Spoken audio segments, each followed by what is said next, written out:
ra'iisul wasaaraha cusub ee Soomaaliya ayaa laga sugayaa inuu dhawaan soo dhiso dawlad xilka sii haysa ilaa inta la qabanayo doorashooyinka. Dawladii tan ka horeysay waxaa xubnaha golaha wasiirada ku jiray tiro badan oo kamid ah xildhibaanada baarlamaanka, taasi oo keentay eedaha in ay isku milmeen hay'adaha sharci dejinta iyo kuwa fulinta. Haddaba dareenka dadku ay ka qabaan dawladda la soo dhisayo waxa warbixinta nooga soo diray Xasan Kaafi Cabdiraxmaan.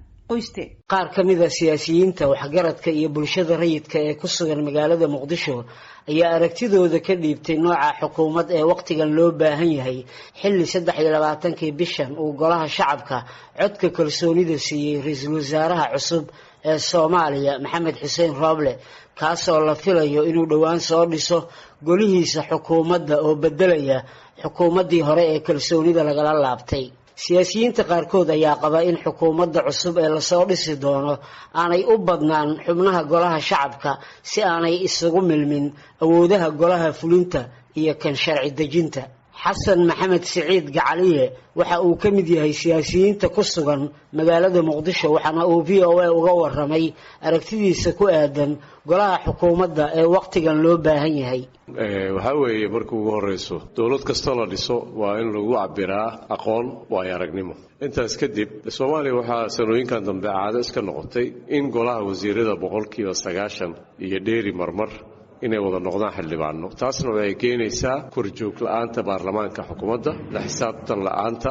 waxa soo dhan baa marka sababay marka ra'iisul wasaaraha cusub waxaan ka rajaynaynaa inuu soo dhiso xukuumad ka kooban dad aqoon-yahano ah way araga oo banaanka laga wada keeno. hal xildhibaan xitaa in lagu daro u talin mayno. ururada bulshada rayidka ayaa ku talinaya in ra'iisul wasaaruhu uu soo dhiso xukuumad kooban taasoo ka soo bixi karta howlaha culus ee hor yaalla sida uu ku waramayo Diini Maxamed Diini.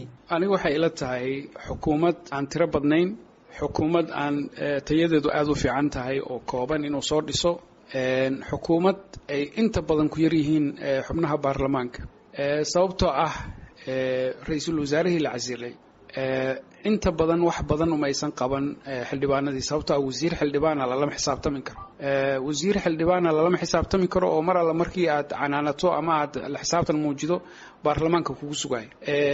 haddana markii dambe oo ra'iisul wasaarihii hore la ridayay wax maciina uma aysan noqon inay ra'iisul wasaaraha badbaadiyaan. marka waxa la qaatay ra'iisul wasaaraha hadda jooga oo aan isleeyahay waa nin professional ah, aqoon leh, maaragtay khibrad leh, inuu maaragtay soo xuli doono xukuumad kooban oo tayadeedu sareyso xildhibaanaduna ku yar yihiin. waqtiga harana uusan ahayn waqtigii yani lagu xisaabtami lahay dawladda ama kalsooni loo qaadaa ama la ridaa. waxaan isleeyahay hadda taa waqtigeedu waa dhammaaday. hadda waxa looga fadhiya waa un shaqooyin kooban inay qabato, waxaana loo baahan yahay cidda shaqada la qabanaysa ee uu isagu kalsoonida ku qabo inuu ku qiimeeyo inuu golihiisa wasiirada ku soo darsado. Ibraahim Xabeeb Nuur oo ka mid ah siyaasiyiinta ayaa ku doodaya in mudnaanta la siiyo in wajiye cusub ay ka soo muuqdaan golaha wasiirada ee lagu wado in la soo dhiso. marka ugu horeysa xildhibaanadii farada badnaa oo wasiirada laga dhigay ujeedada looga dhigay waxay adeegsan motion ka keenin oo runtii mataqaana ma ahayn wax oo nidaam iyo sharci ku saleysnaa ma ahayn. ilaa mataqaana golaha wasiirada 95 waxa laga dhigay xildhibaano.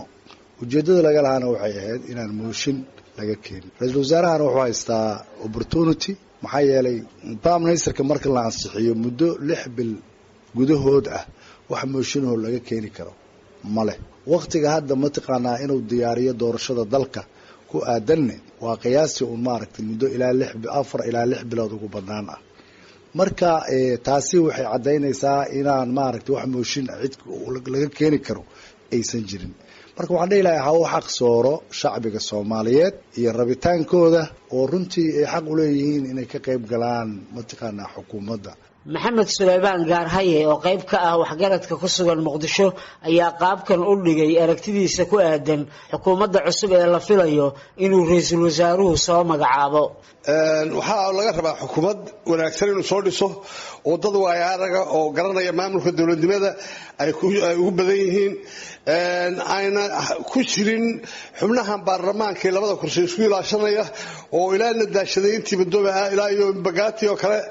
marka labada kursi ay isku ilaashanayaan haddana shaqo badan buu talaa ama doorasho waxay dad way sharaxan yihiin waxay u sharaxan yihiin golaha baarlamaanka kaabeynay ku jiraan marka waxa wanaagsan dadaan kaabeyn ku jirin oo shaqada la qabanayo daacad waa oo si wanaagsan soo dhiso oo wayaadaga oo siyaasadda iyo maamulka dalka wax ka garanaya oo aan ahayn dad martay indhabar oo meelaha mataqaanay laga soo ururiyay ra-iisul wasaaraha Soomaaliya iyo xukuumadda uu soo dhisi doono ayaa haysta waqti aad u kooban iyadoo howlo badan ay sugayaan haddaba waqtiga dhiman maxaa lagu qaban karaa su'aashaas ayaan hor dhigay Diini Maxamed Diini oo ka tirsan bulshada rayidka dadka dhahaya 4 bilood waa yar tahay waa dadan dawladdu waxba ka aqoon qofka dawladdu wax ka yaqaana saacada ku badan yani haddii dawladdu go'aan xigmad ku salaysan ay gaarto oo ay muddo yar oo kooban oo 3 maalmood ku gaarto waxa laga yaabaa boqolka generation boqolka sano soo socda in loo aayo marka qofka fududeysanayo waqtiga 4 bilood waa qof aan aqoonin sida dawladdu wax u qabato ama wax u qaban karto anu waxaan qabaa inay 4 bilood iyo bar ku filan tahay anu waxaan aaminsanahay heshiiska doorashadu waa number 1 amnigu waa number 2 in maaragtay mucaaradka iyo dawladda la isfahamsiyo waa number 3 in maaragtay arrimaha wax walba wixii suurtagal ah laga dhaqaaji karo arrimaha Soomaaliland waa sidoo kale number 4 anigu waxay la tahay bulshada ahaan isfahamka bulshada iyo reconciliation ku waxaan isleenahay waa qodobada ugu muhiimsan Xasan Kaafi Qoyste VOA Muqdisho